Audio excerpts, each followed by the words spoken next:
Okay, so this is our gas strut window. It's an alternative to the bifold.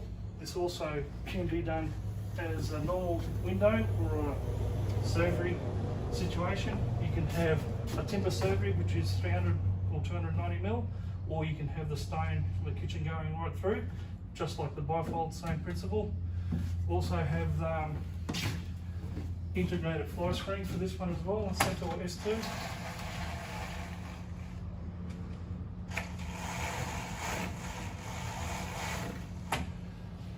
So the advantage of the gas strut window, they haven't got all the moving parts like you would in say a bifold system. It's more cost effective.